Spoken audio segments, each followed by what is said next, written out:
global forum for development banks that are focused on creating a healthy, thriving environment for SMEs in their country.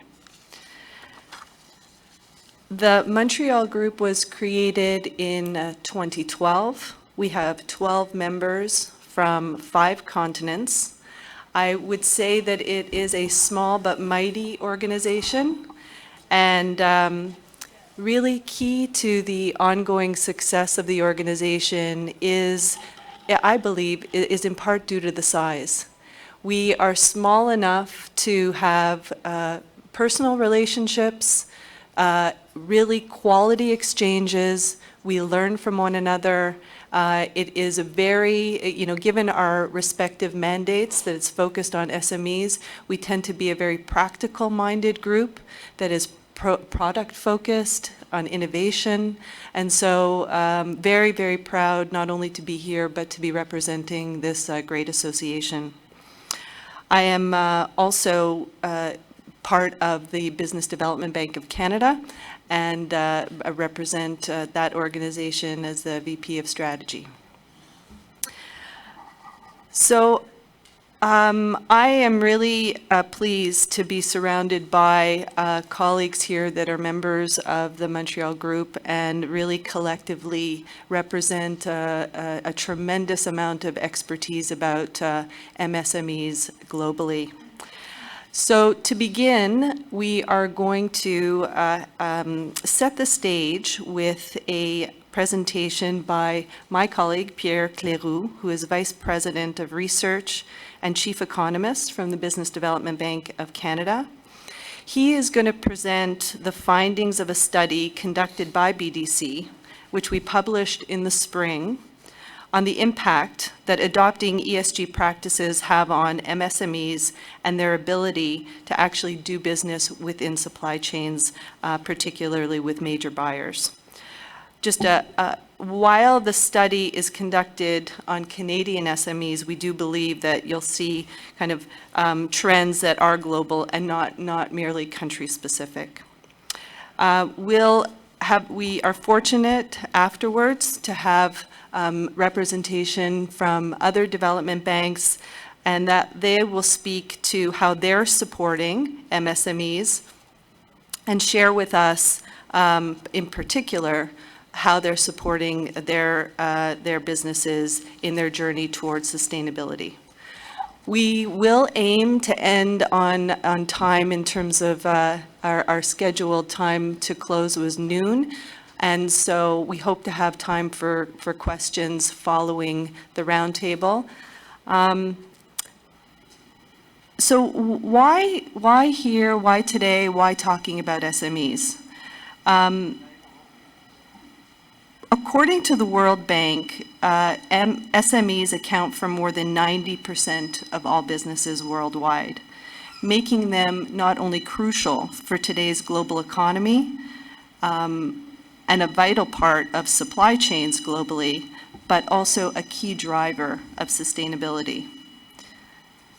We as development banks have an obligation to helping those businesses to continue to build capacity, to educate and support them in their journey towards sustainability.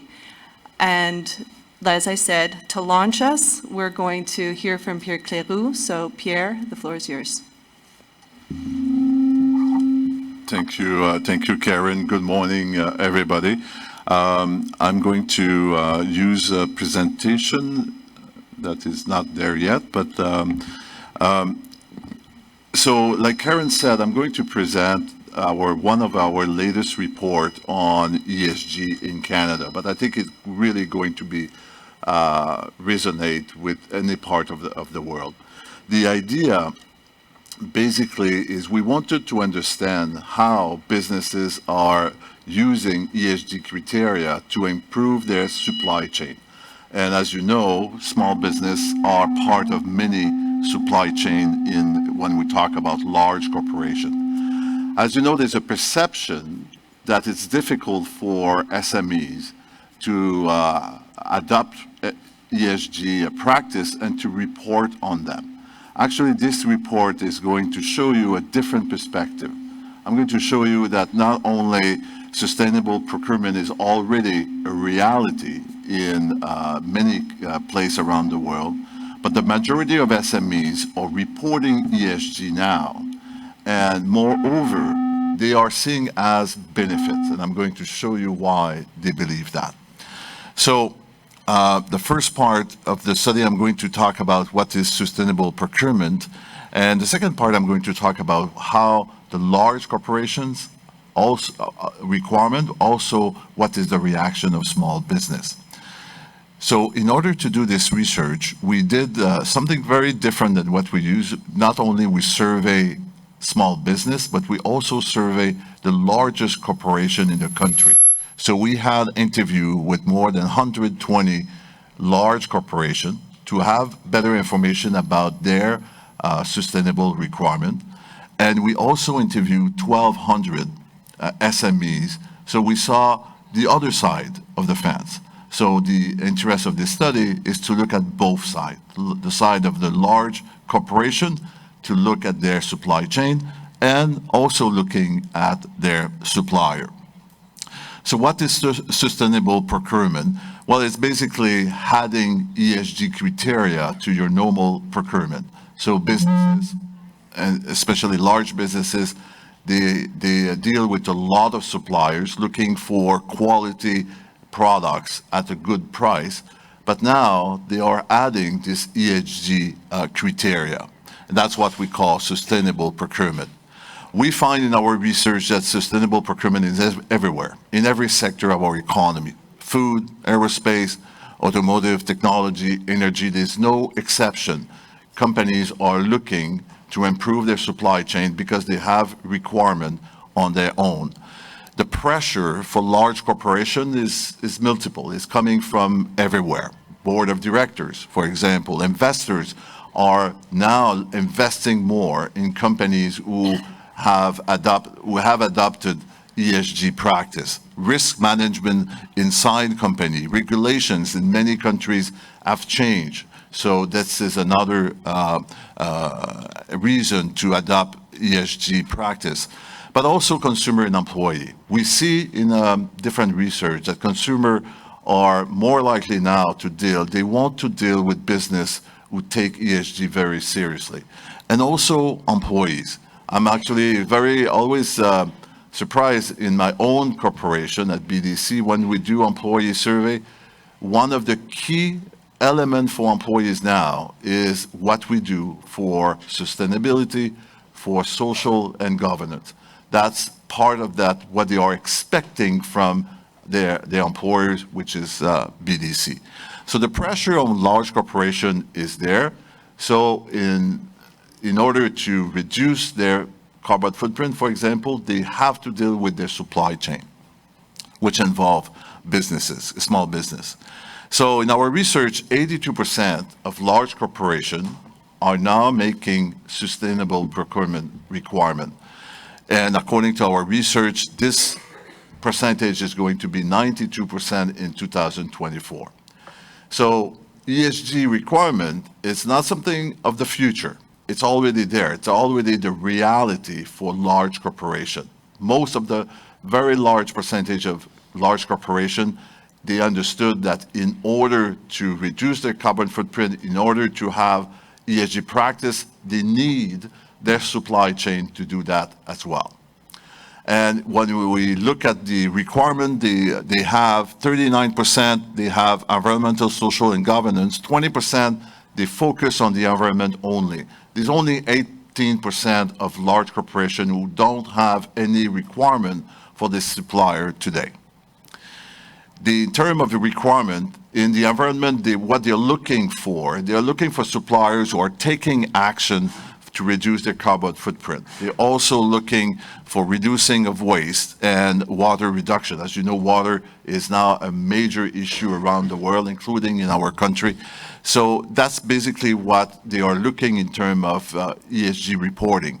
Social, I would say diversity is probably the number one. Diversity is very important now. There's a lot of studies showing that you perform better as a business if you have a more diversified workforce. So that's what they are looking for in terms of reporting. And in terms of governance, there's governance in terms of social development, sustainability, but also in terms of training. So this is basically the criteria that large organizations are looking when they are dealing with their suppliers. So what is the impact on SMEs? Like I said, there's really a perception that this is going to have a negative impact on SMEs. So we ask both. We ask large corporations what they think. We also ask SMEs. So large corporations, when we ask them, what do you think will be the impact of these requirements on ESG on small business? Well, the 41% believe that on social criteria it's going to help the Canadian business or local business. What we find in our study is actually ESG requirements are going to help local business. And it makes sense. If you think only about the environment, obviously, if you buy from a local supplier, you reduce your carbon footprint compared than if you buy from a supplier that is outside your country. So actually, the perception of large corporations that ESG reporting is going to help small business, local small business. 59% of SMEs supplying large organizations are now reporting their ESG practice. And what I thought was very interesting is when they export outside the country. For example, the one who are selling to Europe, 72% are now reporting on ESG, 64% in the US. So the requirements, as you know, are different in different parts of the world, and SMEs are adjusting to that. As you know, SMEs are very, very resilient, and this is showing how resilient they are. They respond to the need that they have in front of them. In terms of size of firm, you won't be surprised. The smallest one, I have the lowest number, 52% of SMEs with less than $2 million of revenue. They are reporting on ESG compared to 71% for larger corporations. Larger here, they're still small. It's $5 million of revenue, so it's still small businesses, but they're a bit larger, and the level of adoption is a bit higher as well. But overall, 76% of SMEs have ESG practices, and they are able to report on that. And they believe, actually, it's a benefit to them. And what is quite interesting is entrepreneurs from a diverse background, they believe that the benefits, they have a higher percentage that they believe that there's benefits for them to report on ESG. For example, the members of LGBTQ+, 90% of them, of these entrepreneurs, believe there's a benefit for their business to report on ESG. Very similar result on Indigenous people at 87%, people with a disability 86%, immigrant with 84%. So this is very interesting because this research is showing that adopting ESG practice, reporting on ESG as a supplier is seen as a benefit from the entrepreneurs who have a diverse background, which is one part of the goal. It's part of the diversity in ESG.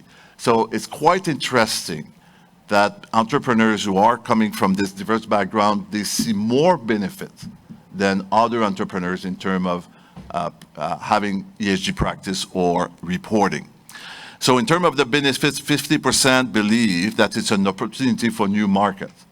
So entrepreneurs who are adopting ESG practice, they are able to report on them, and they see that as a benefit because more and more large corporations are demanding this requirement. So they see it as a way to diversify or differentiate themselves. So it's a business advantage now to be able to use ESG practice and to be able to report them. 32% believe it's easier to hire people and it's good for retention because, like I said, employees are keen to work for business who respect the environment and diversity. And 31% believe it's improved their access to financing. You know, yesterday we had a meeting at the Montreal Group. A lot of development banks are now putting criteria inside their requirement for financing. So obviously, these businesses realize that. It's becoming more easy to get financing when you are doing some ESG practice. So in conclusion, this study is showing that adopting ESG practice is really on the way. It's a new reality, especially for large corporations. And they have to do it with their supply chain if they want to achieve their goal. So SMEs are really important in the part of achieving large corporation goal. This study is also showing that the majority of SMEs are doing ESG practice and they are able to report on them, and the large majority are seeing that as a benefit. So the world is changing and SMEs are changing as well. Thank you so much, Pierre. That was really, really interesting. And I think most of us here will agree that it's business imperative to adopt ESG practices. It increases revenue, lowers costs, attracts employees. There's so many benefits. And I think we're seeing that the tide is turning in terms of SMEs realizing that too. So that's great news. What we want to do is go around the table now with our experts to see how the development banks that we have represented here are helping the SMEs in their country along that journey. I'm just going to take a moment or two to introduce what is a really incredible panel here. We have from the Development Bank in France, BPI France, we have Isabelle Lebeau. Isabelle is the International Partnerships Development Manager. Thank you, Isabelle, for being here. Next to her, we have representation from the Development Bank of Nigeria, DBN, Dr. Opanashi, who's Managing Director and CEO of DBN. Welcome. We also have Ivan Cornio, who is Director, International Financial Institution at Nacional Financiera, also called NAFIN, for the Development Bank in Mexico, located in Mexico City. Welcome. Next, we have Mr. Raman. Mr. Raman is Chairman and Managing Director at the Small Industries Development Bank of India, SIDBI for short. Next to him, Uso Heinela, Executive Director of SME Financing at Finvera from Finland. Welcome, Uso. And Carlos Gomez, Head of Economic Research and Evaluation at the Instituto de Crédito Oficial, ICO for short, in Spain. And finally, last but not least, Isham Zanadi Zergini, who is the Director General of Tamwilcom in Morocco. Welcome to you all.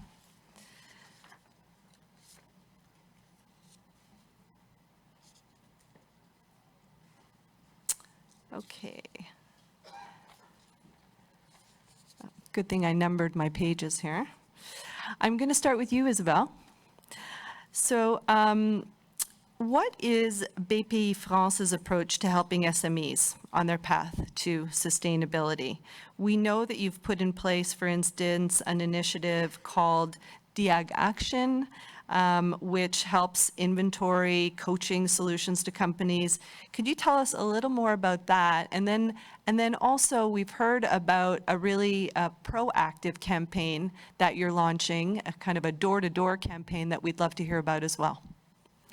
Okay, thank you for having us on the floor, and thank you to all the assistants.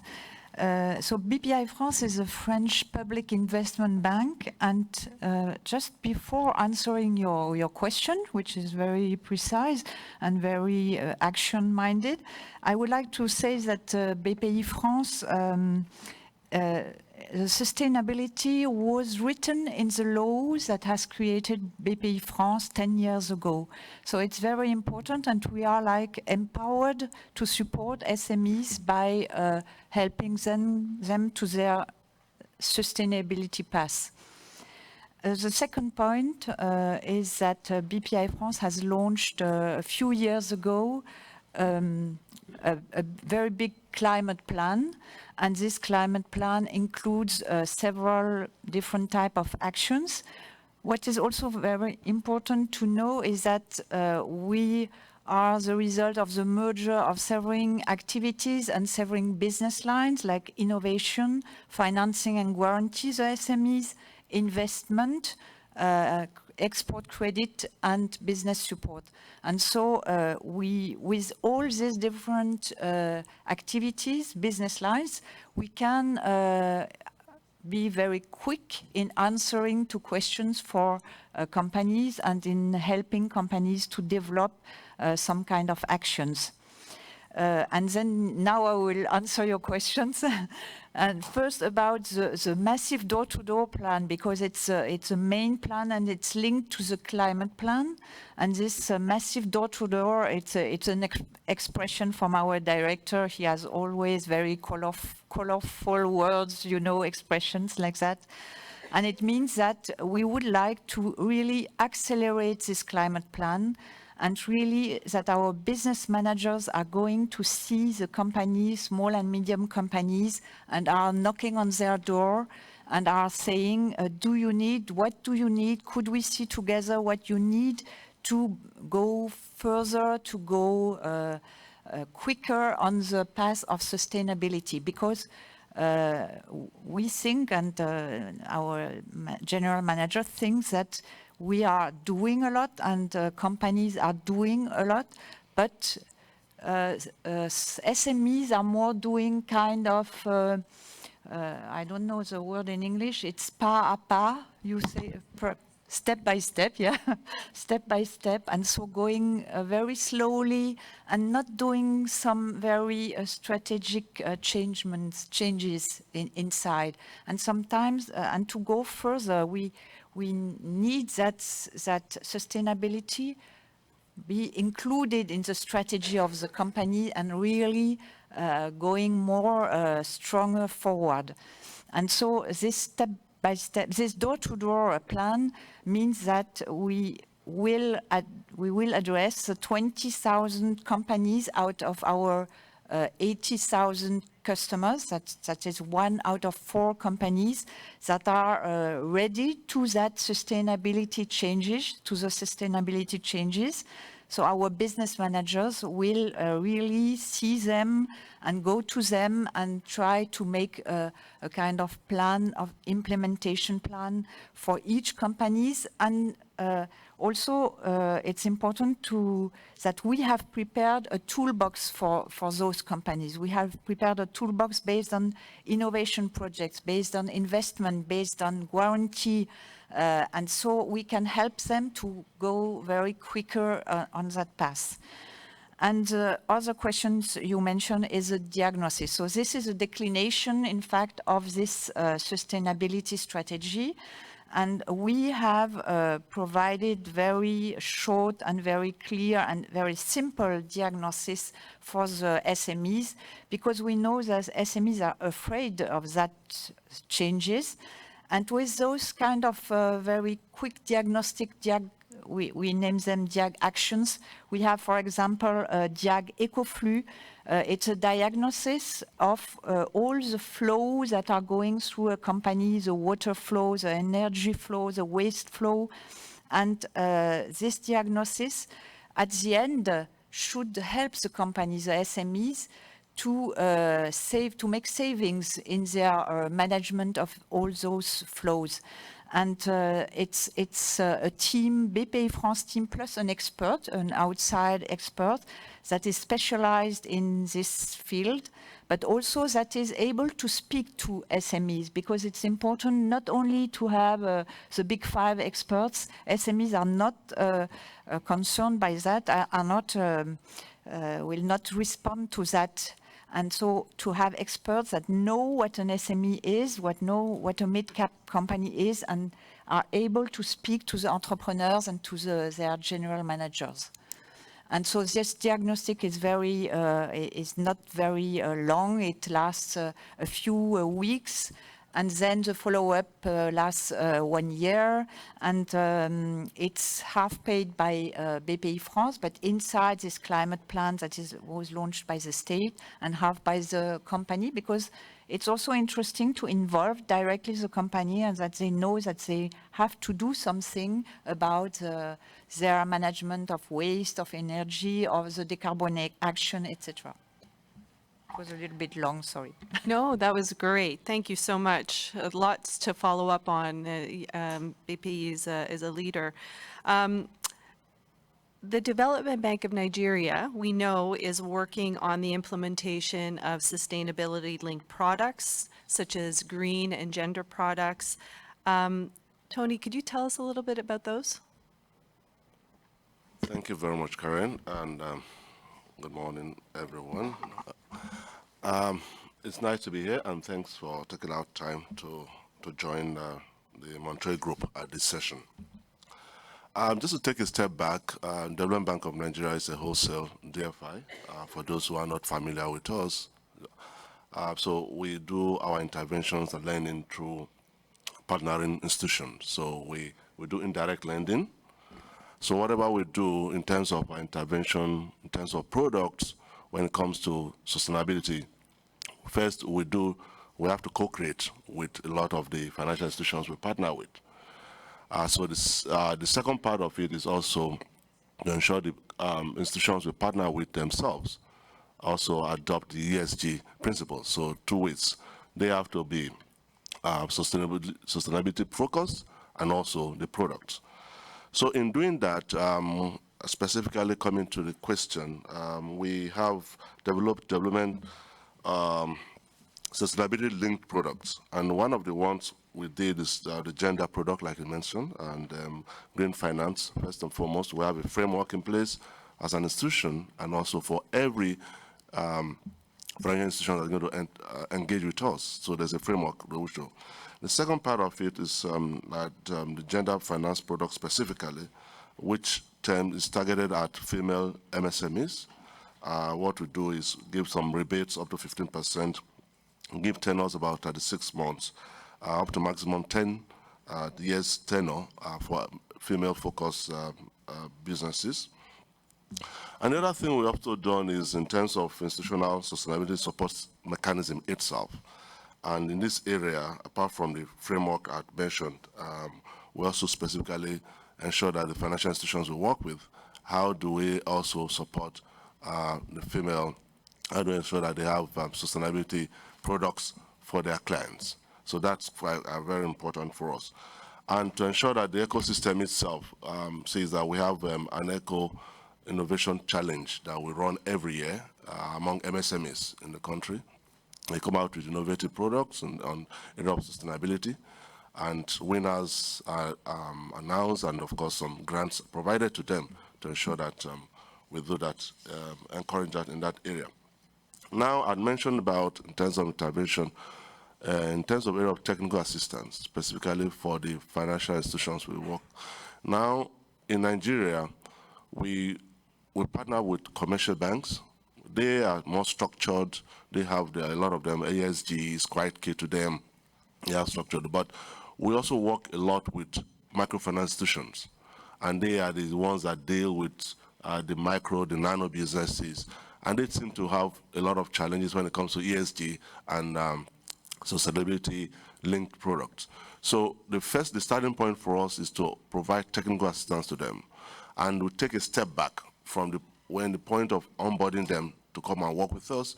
We walk them through the process and continue to get them to improve in that area. And that, of course, dovetails into what they do with the MSMEs themselves. So we're very strong in that area in terms of technical assistance to them to ensure that we engage them, all that.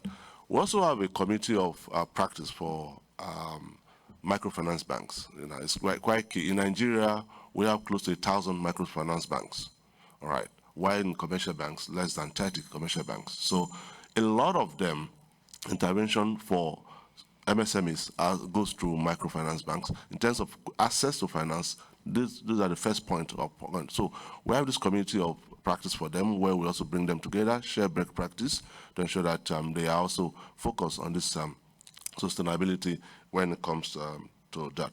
Now, the other part, which is non-financial, is to stretch it further in terms of building capacity for the MSMEs themselves.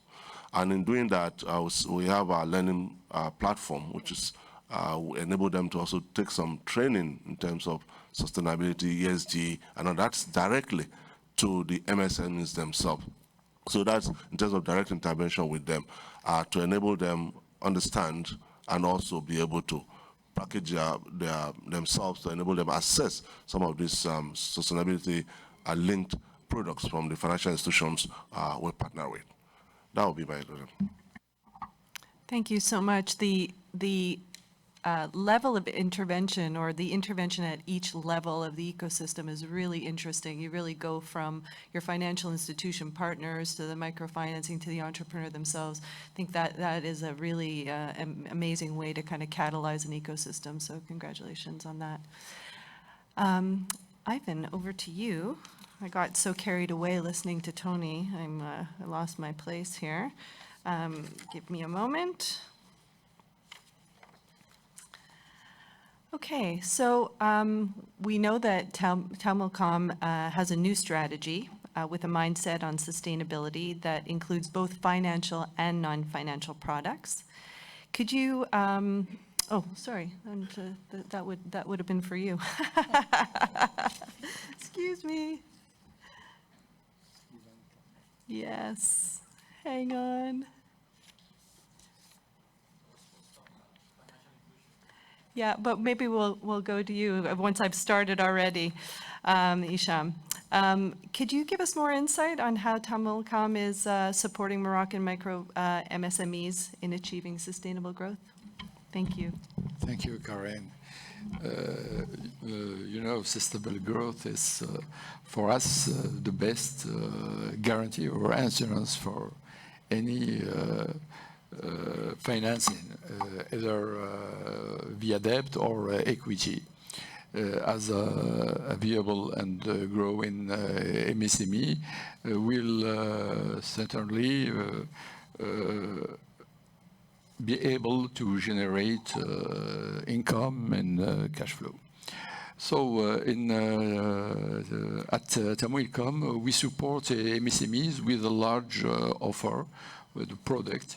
This offer covers entire cycle life for MSMEs, from creation to restructuration, and covers also many products, many financing solution, banks loans, venture capital, microfinance, etc. And this, alongside this generic offer, we have and we offer some incentive from some targets. For example, new business creation, gender entrepreneurship, green economy, industry, or export. And thanks to this this offer and this very diversified offer, we have actually very good momentum with our annual production. 10 years ago, our production were just less than $200 million US. In 2022, our annual production for MSMEs is $3.5 billion. And this very good growth have a good impact of banks' behavior, because when you see the statistic, 10 years ago, just 22% of all banks' loans are interested to MSMEs. And in 2022, it's 45% of all credits of bank loans are to MSMEs. We double in just 10 years. Thank you. Thank you. That's broad suite of products that you kind of touched on. We could probably drill down a lot into each of them. If we have time, we'll come back. Juuso, Finland has one of the most ambitious targets for climate neutrality in the world, and I understand that Finvera is supporting SMEs to create and export energy transition solutions. Could you tell us more about that? Microphone working, thank you. Yeah, indeed. Finland has a target to be carbon neutral, zero emissions in 2035, and that's something that we are very committed to do. But you have to remember that Finland is a small country. We are located near North Pole. We have reindeers walking around. But there's only 5.5 million people, so it's not enough if we became carbon neutral ourselves. We need to do more, and I think we are a highly educated nation, and we are good with technology. So I think the big thing that we can do for the world is to create technology that can actually save the planet. And our role in Finnvera is to support those companies with all we can. It means that we use loans, it means that we use guarantees, we use export finance solutions, and they are all aiming to help Finnish companies to save the planet, solve those problems that are the worst in the world. For example, we have a small company called Solar Foods in Finland that we have been working together. They take CO2 from air and they create food. So, as you can imagine, doing that with scale enough would solve two major problems, food shortages and the climate problem. And it's not only that we finance, everything we do in Finnvera is targeting towards commercial finance, so that it would accelerate the commercial finance, because we also believe that if some is good business, it will attract commercial finance. So we need to work together with private investors and commercial finance. I would also like to point out that it's important for us as development banks to remember that our role is not to finance everything. It is not our role to finance every single SME that comes to ask for finance. That's not the point. We should concentrate always on those companies that actually create new. They are more productive than the old companies, because if we keep financing everything, those companies that are more productive and more creative, they can't get resources, for example, a talented workforce. So we need to be concentrated, and in Finland we decided to be concentrating on companies that create new and help us solve the issue of climate crisis. One of the big opportunities is the energy transition. We know that in future we will provide the most effective way to provide energy will be by solar energy and by wind. But it also will mean that the price of the energy will fluctuate a lot. So you need different kind of solutions for energy storage or how to adjust your consumption. And there's a lot of things that us as an engineering nation would like to solve. Find solutions there. I think that's very important. For example, Finnish company Wärtsilä has been working here in Colombia in many cases for 30 years actually. And that is our goal, to help Finnish companies go abroad, use new technology together with the local partners, and help in that way help our companies to save the planet. Thank you.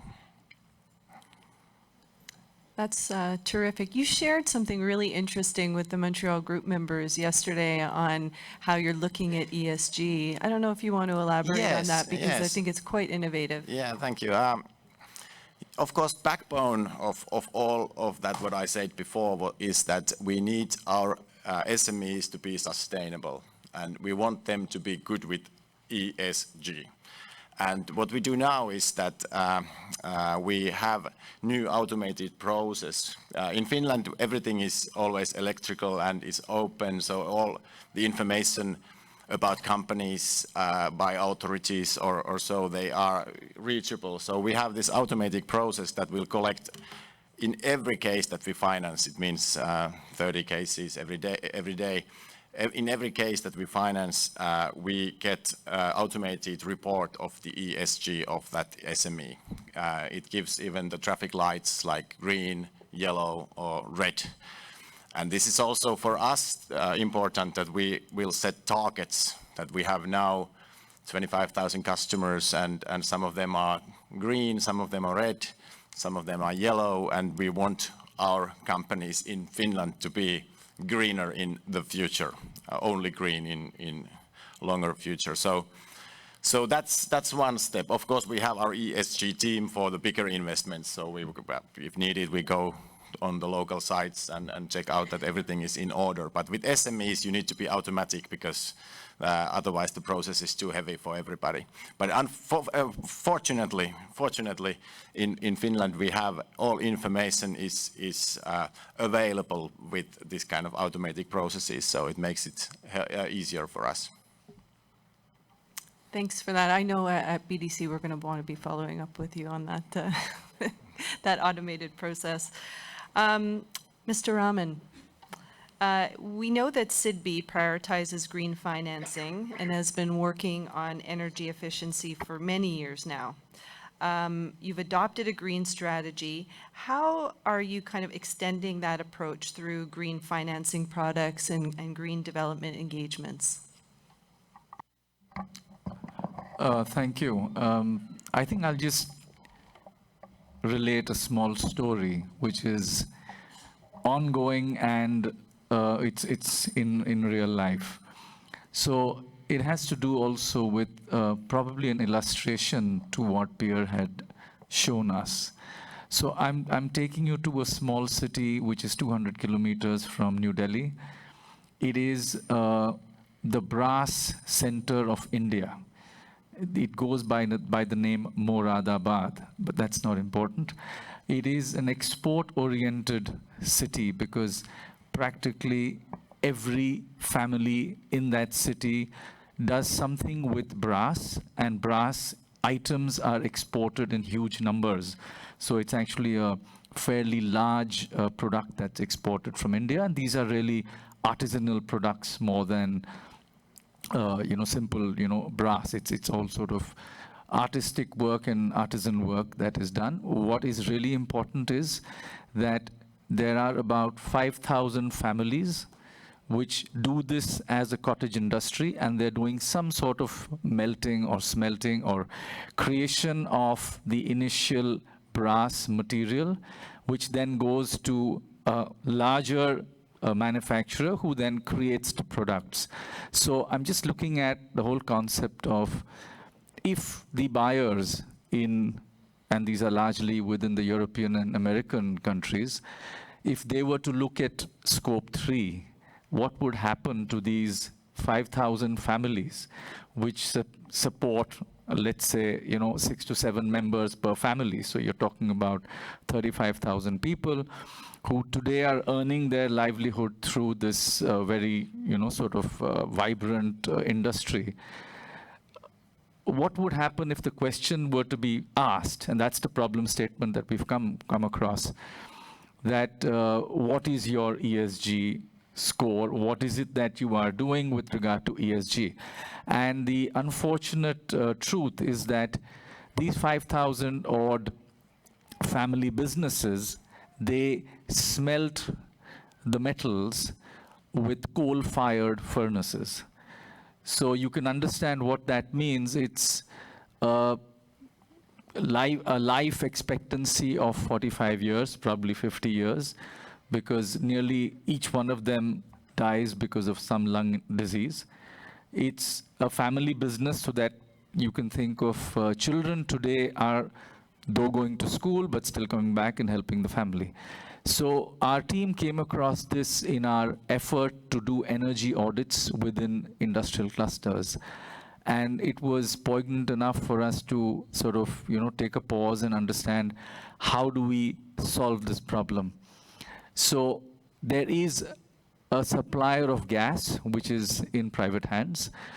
They have supplied gas to a few larger industries in that particular cluster, but these 5,000 odd families are still running on coal-fired furnaces. So there, of course, is no situation which does not involve the local government. So if you're running a business out of your home, bank finance does not happen because banks do not finance businesses running out of homes. So you have to have a commercial registration of property, and then you will end up getting bank finance. So our team worked with the local government and tried to convince them that there is a need for giving an environment clearance to these entities were they to move from coal furnaces to gas furnaces, because at least the gas is available. But the point came that environmental clearances can be given only to a commercial establishment. So, it's one of those horrible, sort of vicious circles. But finally, what we really did was we said, as SIDBI, it's probably our mandate, and it's a constitutional mandate, because that's how SIDBI was formed. And we went in and said, for the first 100 of these 5,000 entities, we will do it as a development exercise. And we managed to convince the local government to just issue some sort of an interim order which allowed for these entities to be considered as commercial institutions. We've not given them loans because it's just an experimental 100 of them, and we've given them just grants. And we've converted out of that target of 100, I think today 50 or 60 of them have got converted from a coal furnace to a gas furnace. So it's really about looking at the tiny business entities, which I was just surprised that with Finland's population of 5.5 million, in India we've got 80 million tiny businesses. So, it's just a matter of scale, and I think all of you are very well aware of the fact that, if one were to look at sustainability in India and understand how does business look at sustainability, we have some very difficult questions to ask and even more difficult answers to find. And it's really about one fine day, the buyers in these foreign jurisdictions might really ask for those disclosures, and that's the end of business. So, you have a large industry which is focused on livelihood, and they won't even know where it's coming from because they really do not care what is ESG. So, it's really our duty as a public development bank to be able to step in and do this. And this is just probably one instance of several thousand that must exist. And I'm sure this resonates with all the developing countries around this room. And I'm sure all public development banks are also sensitive to such occurrences. But there's a very large effort that is now required. So what we really did was, the team was smart enough to bring a World Bank team into this particular city. They actually took them down to the grassroots, showed them the conditions in which these small family businesses were operating. And we're trying to look at now scale, which will be probably, with the help of some funds from the World Bank, we should be able to go across probably all those 5,000, if not most of them. So I just probably ended up deviating entirely from what I was supposed to say, but I just thought I'd put 2 and 2 together and, sort of lay before you the difficulties in how ESG sort of is intertwined with the growth of SME businesses, but it's a long haul. Thanks. I think that is a great example of meeting the businesses where they are, as opposed to thinking we know the answer and putting it out into market. And congratulate SIDBI for kind of rolling up your sleeves and putting out into the market something that actually addresses a real need, bringing in partners, and then building from there. Because, as you say, big population to deal with, fragmented, different needs. It's not an easy solution. Appreciate that. Ivan, over to you. I understand that the regulatory environment in Mexico is changing quite a bit. What is NAFIN doing in that context? Well, thank you, Hannah, for the question, for being here. Thanks to all the colleagues for taking the best decision of being at this workshop. So that was a great.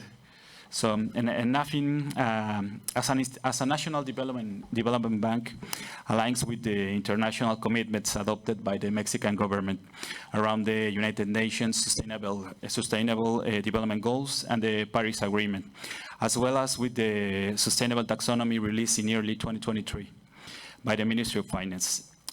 It is the taxonomy. It's a classification system used to identify and label economic and financial activities that contribute to sustainable development and the achievement of environmental and climate objectives. It is a tool that enables the assessment of which projects and activities are sustainable and which are not sustainable. The environmental objectives are aligned with the international taxonomies, such as the European Union's and Colombia's taxonomy. Additionally, the social objectives are based on the Sustainable Development Goals of the Agenda 2030. The Sustainable Taxonomy of Mexico differs to others for being the only one that incorporates both environmental and social dimension in its core design, allowing for a comprehensive approach to the sustainability rather than solely focusing on environmental aspects like in the predecessors, like the European or the Colombians. Additionally, it includes a gender equality perspective consistently throughout the document. It has the following objectives: environmental objectives, of course, like climate change, like adaptation, mitigation, management of waste, conservation of ecosystems, promotion, circular economy, pollution. But the new one, or the better ones, the different ones are like the social objectives, like contribution to gender equality, access to basic services related to sustainable cities, health, education, financial inclusions.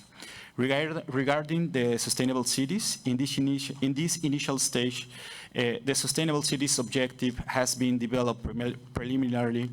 This objective is focused on promoting access to basic services relating to human settlements in an integral manner, or due to this, it is considered as a social objective. This objective has not been previously developed by other taxonomies and includes various sectors and themes like construction, transportation, energy, waste supply, waste management, among others. 6 sectors with these graded impacts were chosen based on the North American Industry Classification System adopted by Canada, the United States, and Mexico for the standardization of economic statistics. These sectors contribute 94% of the mitigation targets for GHG emissions established in the Mexico's NDCs. NAFIN was involved in its development, and we're planning to take part in this implementation pilot. In this line, at the bank, we have adopted a sustainable strategy that includes the following initiatives: financing of sustainable programs and projects, implementation of an environmental and social risk management system, accreditation as a direct access entity to the Green Climate Fund, creation of a sustainable bond framework, a publication of allocation and impacts reports when we raise funds from the capital markets, training for staff and ESG matters, implementation of an institutional short, medium, and long-term ESG roadmap, and of course, an establishment of a gender equality policy. Moreover, NAFIN is a reference in the national and international capital markets. The evaluation of NAFIN's debt instrument serves as a financial reference for the other Mexican public and private institutions venturing into the same markets. To fulfill this role, our institution meets the information requirements and legal obligations stipulated by the financial regulation and some other things that we are implementing. The unit I represent has the responsibility for the implementation and structuring of debt issuance in the national and international capital markets. With the support of many other institutions, in 2021, the Sustainable Bonds Framework was developed based on the guidelines provided by the International Capital Markets Association. And this framework enables NAFIN to carry out sustainable issuance to finance projects and projects aligned with the goals and targets of Sustainable Development Goals. Finally, in December of 2022, the allocation and impact of report resources raised through the sustainable bonds issued in November was published and is actually in our website. That's terrific. Thank you. Did you want to just, you mentioned financial inclusion. I know that NAFIN has worked on products to encourage more financial inclusion. Did you want to say a few words about that as well? Yes, of course.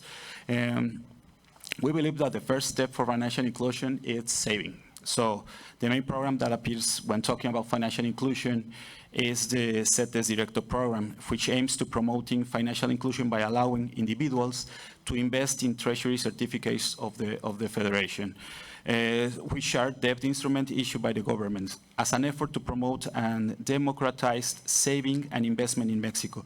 This initiative helps to bring the population closer to the financial markets in a simple and accessible way. What allows the CETES Directo platform is open and operate their own account. The people open and operate their own account in just minutes, invest from $6 to $6,000 their savings and access their funds whenever they decide without penalties. Currently, NAFIN operates through the provision of credits and guarantee directly or through financial intermediaries, and we have also developed a credit program focusing on women financial inclusion.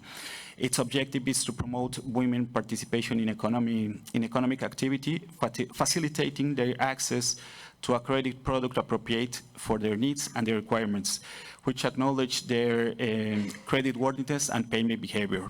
And there are so many other programs, but I guess that those are the most important right now. Thank you so much for that, Ivan.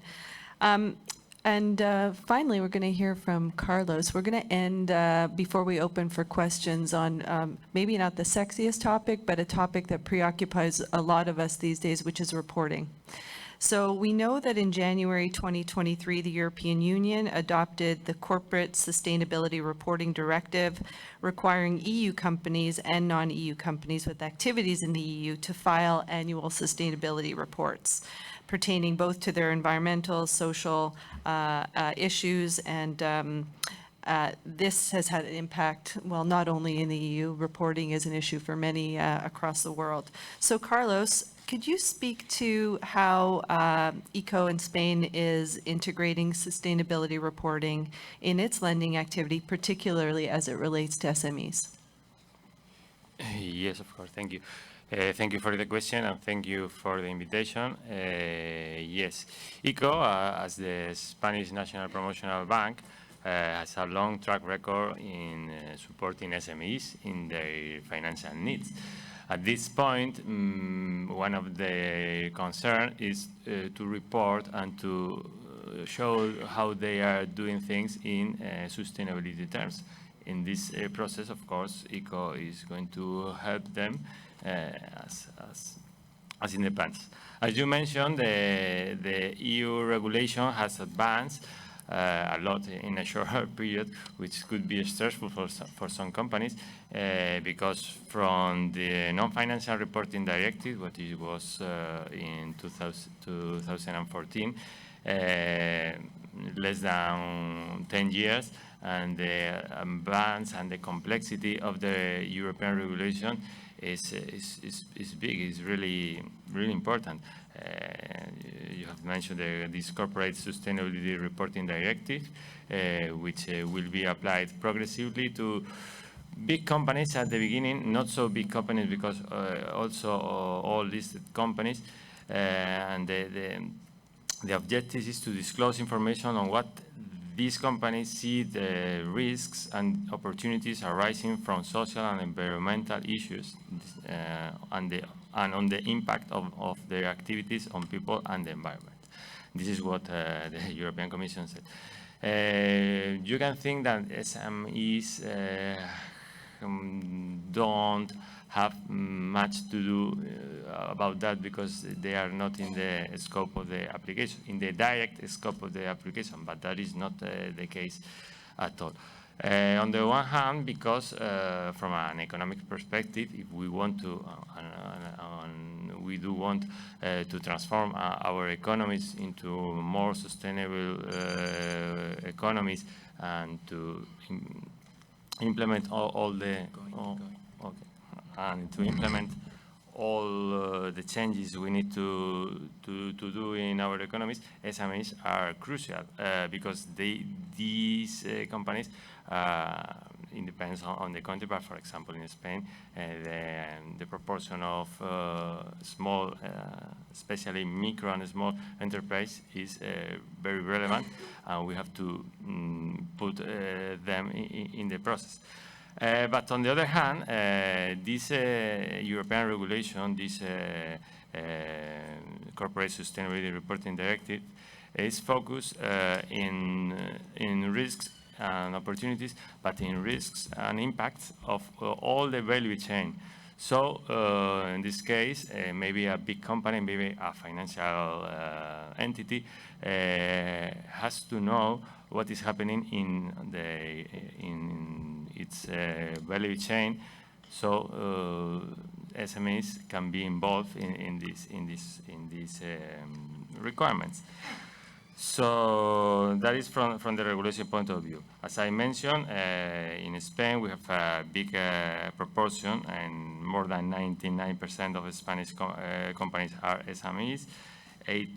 More than 82% of Spanish companies have less than 10 employees, which is challenging for getting all the relevant information in ESG terms. And eco-activity is the same. We support especially SMEs, and more than 70% of our activities with companies that have less than 10 employees.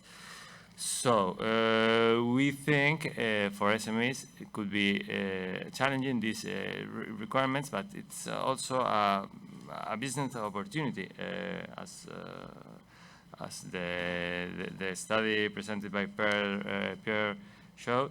It could be an opportunity to all companies, but especially SMEs that sometimes have the access to the people more direct to implement this kind of initiatives. In our case, I'm going directly to the point. Public and private collaboration is key. We have a long experience in on lending schemes where we give loans to small and medium enterprise through commercial banks. That is for operational reasons, but also because of the knowledge that these banks have about their clients. In Spain, we have a very developed financial sector, and we have a branch of these commercial banks in almost every small city or even town, and they are who really know what is happening inside this company.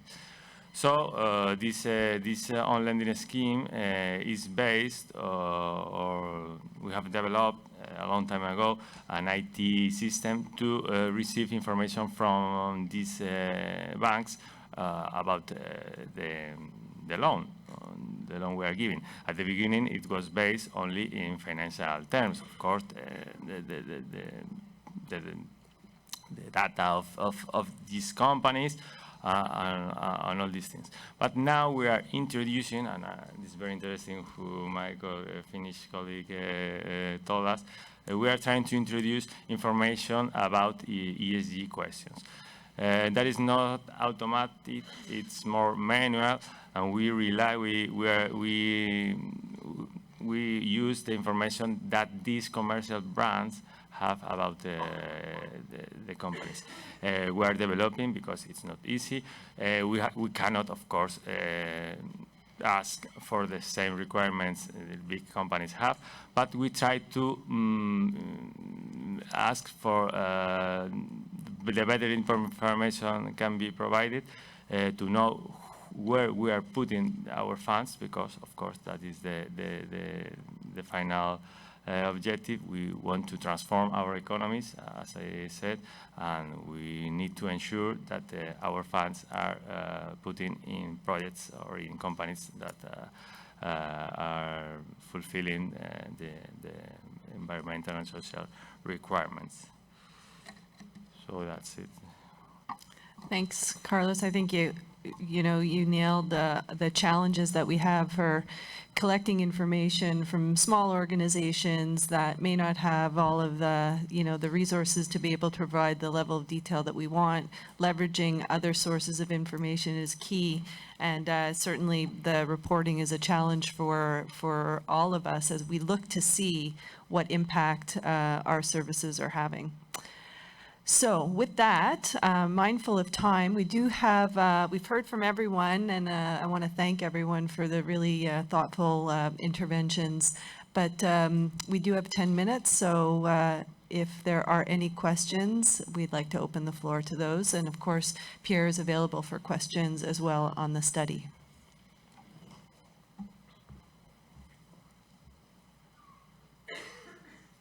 Please. Do you want to stand up so we could see you? Thank you. One observation linking Pierre's study and the observation from Mr. Rahman saying that if we introduce ESG regulation and maybe supply chain regulation, what does it mean for SMEs in developing countries? I mean, if the result is that they're just thrown out of the supply chain, that can't be the possibility. That must not be the result that we aim at. So the question is, what solutions are there, and what do development banks play? What role do they play in this regard? Thank you.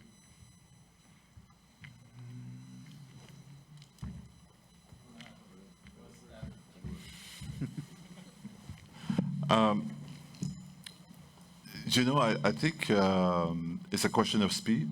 I think it's a process, and I think there's no doubt that small business in developed economies are better positioned to respond to the need for that. But I don't think we should exclude SMEs in developing countries, because I think we, as a world economy, as the world, we need to reduce our carbon footprint. We need to have more diversity, inclusion. So I think everybody has a role to play, but I think it's a question of how fast you can achieve that. And, I'm not knowledgeable with developing countries. I'm from Canada, but I can tell you that there was a strong perception that SMEs wouldn't be able to adjust to the requirement, and it's not what we are seeing. Small businesses are very resilient, and we saw that in the pandemic for other reasons than ESG. But during the pandemic, they had to change their business model. They had to change everything they had to do, and they did it. So we should really continue in this way. But like I said, I think there's a different speed of adoption between different countries. Yeah, so I think that question was central to a larger global debate, and I think you've hit the nail on the head. So there is a huge debate between the global north and the global south on what really would come first. Is it sustainability or is it growth? So, it's not a question that I'm competent to even sort of answer. It's a debate that's ongoing, and I think you've really brought out that, the both sides of that debate. But within what we call a small is a very large spectrum. So, what is small in Finland or Canada would be very different in a developing country. And therefore, we have a very long tail of tiny and nano and other such adjectives that you might like to use to describe family businesses.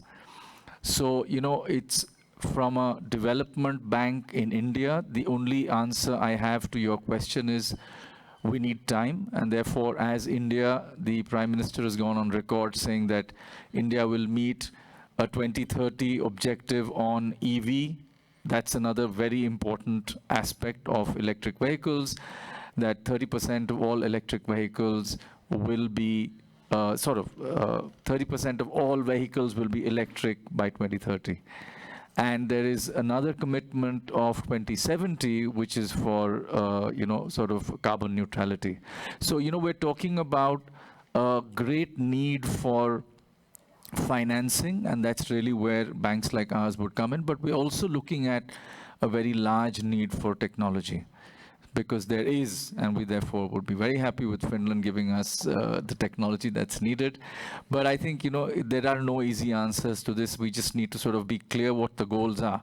So in another sense, we are putting a lot of our money into pure development needs of doing energy audits across different small-scale clusters, which typically are found in India. And we're just assessing as to what is the state of play. And then you have to sort of pick the right path forward for each one of them. Excuse me. Thank you for that great question. Floor is still open.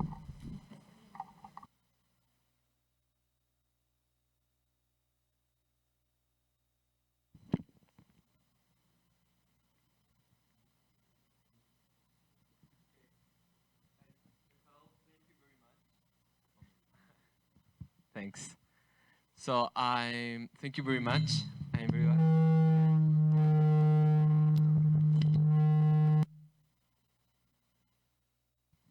okay. Okay, so thank you very much. I used to work in Africa, so also frontier markets. I work for Launch Africa Ventus, the most active venture capital in Africa right now. So connected to the last statement that Raman said, technology is key for all sustainability goals. So startups at the end of the day are SMEs, but with the possibility to grow fast and get a global impact. So I will start a new project together with the UNDP to really bring more money to the continent. So how will be the paper for all these developing public banks to really accelerate that? Because venture capital, now we are in the fundraising also, but venture capital needs money from private equity, from public development banks, for global institutions. So which are your programs for this? Because in the introductions, we talk about innovations and other tools, but I don't hear the word private equity, venture capital, or tools for this. So I don't know, maybe question for you, for Dr. Tony from Nigeria, for example, but also for you from BP France, as we collaborate together to enhance that transition in frontier market. So, but all of you also, like for me, it's a very brilliant question. So. I think maybe we need another session on that, but I will definitely turn over the floor to colleagues around the table just to say that at BDC we have a very long-standing business that is centered on venture capital and equity, a growing business, and we're seeing since really there was an inflection point for us about 10 years ago where we really started to focus on investing with a view to attracting the private sector, with a view to enhancing not only the funding that was going to startups, but also all of the ecosystem. So seeding other funds, working with funds of funds. So similar to the approach that Tony was talking about, doing a layered approach to make sure that we had an innovation ecosystem within Canada that was actually, working, getting bigger, and producing the results that we wanted to. We also have what we call a clean tech practice, which is focused on clean energy, clean technology products. And so we're definitely in that space, but I'll give an opportunity to colleagues to also comment. Yes.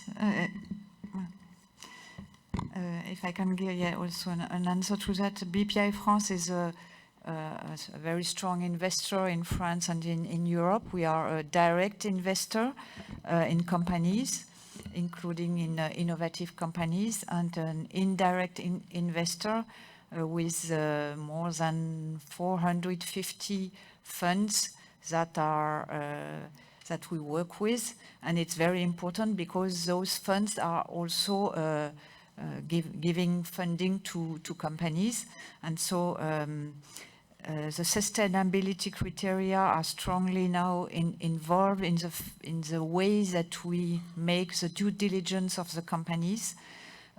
We have created our own tool to know, to follow up the company, to know which kind of, we have our own criteria and we have included them, and we are making a kind of inventory of what the company is doing, and then we can follow up the company on a long time. But it's also very important that not only we do that, but that the general managers, the GPs of the investment fund are applying this to themselves and to their companies that they invest in, and have those sustainability criteria in mind.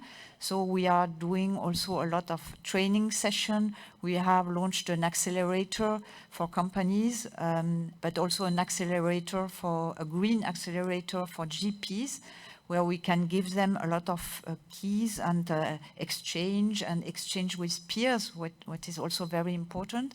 And so they have to have in mind those sustainability criteria and to evaluate the companies with that. So it's not something like we say you must do this, but it's a first step, like a progress report.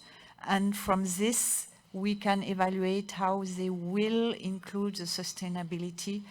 And of course, it's very important that the investor, not only the public institution, but also the private institutions are involved in that. But I guess the development banks that are working with investors have all this in mind and are doing about it and are putting action about it and training also the investor. And so we are all in this process of training. We have to train our business managers so that they understand, so that they can also say to the SMEs how the EU wishes to evolve. We have to train the business manager, we have to train the GPs. And so we are all in this process of learning, but also of cooperating together, which is very important. And a forum like this one, Finance in Common, is a forum about cooperation and how we can do better and how we can consider, this dilemma between growth and sustainability. Can you just add some few points? Just to, again, at DBN, we were also working on PCV to ensure that we get some funds available for startups to be able to invest. And that framework is in place, and we're now trying to catalyze some funding for that area. But just to link to the issue of adoption of ESG, it's at different stages. But at DBN2, we're also catalyzing some funding for specific areas. For example, we got some funding from KfW, or Germany for Green Finance specifically, and that is going to be, disbursed to micro, small, and medium enterprises that are really into green projects. We're working with AFD, trying to get specific funding for gender and things like that. So as you catalyze and get more of such fundings, even the MSMEs themselves, they get attracted or get motivated to be able to go along the line. So there's one thing to build capacity, there's another thing to also view that funding is available for them if they adopt these ESG principles. So I think they all work hand to hand to ensure that it moves forward. Thank you so much. Thank you, both of you. Well, I'm mindful of time, and I want to thank Pierre for delivering the results of the study. I want to thank all of these amazing panelists and all of you for attending, for your interest. And please enjoy the rest of the conference, and hopefully we'll get to meet each other in the hallway and continue the discussion.